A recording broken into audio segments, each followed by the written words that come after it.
Greetings and salutations, my Mgtow brethren. This is the Mgtow Cowboy.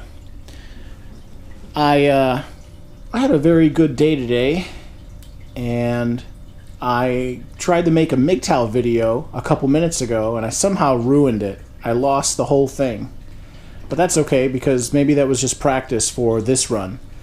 Today I wanted to offer a commentary video on one of my favorite Mgtow themed interviews. This interview, which I'm going to comment on periodically, is a really old interview. It is an interview between Tom Leykis and Kay Heimowitz. I don't know exactly when the interview occurred. I think it was like almost 20 years ago. I'm not actually sure. What I do know is Tom Leykis, and by the way, in case you guys don't know, Tom Leykis is like the consummate American manosphere Mgtow guy. He was one of the first. He was basically Mgtow, or pushing Mgtow themed ideas before Mgtow was even a term. And he's classic. I think he had like the #1 rated talk show in Southern California for almost 10 years. And I think it was starting in the late 80s and it continued into the mid to late 90s. I'm not sure. You could look it up. But anyway, yeah, this is, I've listened to this interview probably at least like 10 times since graduating university. So, and it's just, now that I'm well armed, now that I'm well informed on Mgtow topics, and I know how to debate, or I know how to logically think through what's going on, what I have found is when you listen to this woman, when you listen to the debate between Kay Heimowitz and Tom Leykis, what you notice is Kay Heimowitz essentially is constantly lying. She's constantly using, well, you'll see, I'll show you. I'll go point by point. She's going to be using manipulation. She's going to be using shaming tactics, outright lies, or just any and all. They're almost all forms of deception when you think about it. All this manipulation and stuff that women use. So, okay, without further ado, I'm going to start the video. Oh, another thing too is I'm probably going to make 2 or 3. I'm probably going to make a part 2, maybe even a part 3. The whole conversation or the whole interview is like an hour and 20 minutes. I don't think I'm going to, I'm not going to make it that long, but I'm going to take, special segments that I really like, and I'm going to add commentary to them. All right. Here we go. We are devoting our entire program to an article that I read, and many of you sent this in, by the way. Many of you saw it and sent it to us, called Child Man in the Promised Land by Kay Heimowitz. She's the editor of City Journal. And by the way, Kay, where is City Journal located? What is it? City Journal is a publication of the Manhattan Institute, which is a public policy think tank in New York City. And by the way, I'm not the editor. I'm a contributing editor, slightly different. Okay. Okay, the first comment I want to make is it's important to know your enemy, so to speak. So who is this woman? Kay Heimowitz. I'm sorry, what's her last name again? Heimowitz. Okay, that should tell you something right there. And where is she from? Oh, she's from New York City. Okay, that's not like a bastion of leftism, is it? No, not at all. Yes, of course it is. And then I'm sorry, what's going on? The Manhattan Institute? What? A think tank? What? Policy? So, these people are interested in passing laws and affecting, public policy. That would basically means passing laws that affect your life. Okay? So this is who this woman is. It's basically I don't know, just a leftist, bagel bitch, East Coast, wannabe elitist. Great. Moving on. Well, as I've told you, with the various edits that are done on your piece, I don't know if you've seen them all. Various things get cut out or truncated, and so you never know if you're getting the whole piece or all the information. Very nice. All right, this piece, for people who haven't seen it, you can go to our website, blowmeuptom.com, and we link right through to the City Journal website, and you can read it for yourself if you like. It talks about people who are a lot like the people who listen to this show. And so the question becomes this. You talk in this piece about men being perpetual adolescents and not growing up, as you put it.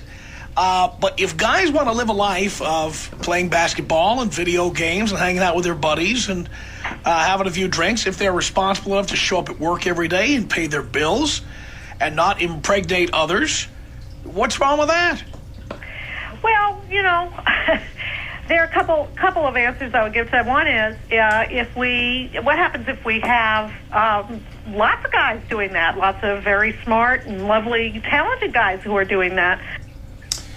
Okay. What would happen if a lot of men did that? Well, she's basically, or Tom Leykis is basically describing the Mgtow community.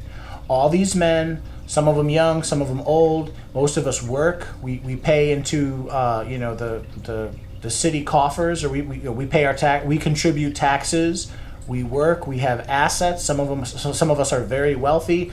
What would happen if the best men, dare I say Mgtow are the best men, but the most enlightened men who work, men who are productive, what if they stop marrying women?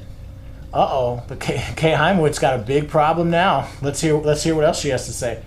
That's a lot of people who are not helping to create the next generation, caring for the next generation. I just think of adulthood this way. It's not just that you become a self-sufficient working person. Oh, okay, so here she comes again. She gets to define my adulthood for me. You know what? At this point, I would like to make a quick shout out to eman67. Eman, I totally like your work. I totally respect your work.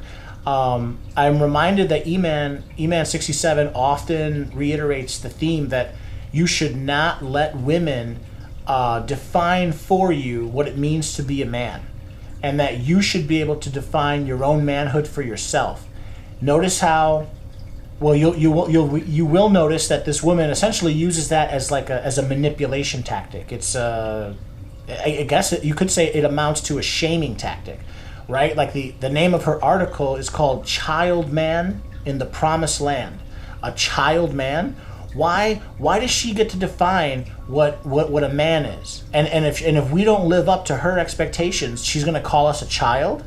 No, that's unacceptable. And it's just a shaming tactic. It's a form of manipulation, which is a form of deception, and a deception is a lie. So again, this woman's lying. This woman's going to be lying through her teeth through the whole thing. All right, continuing on.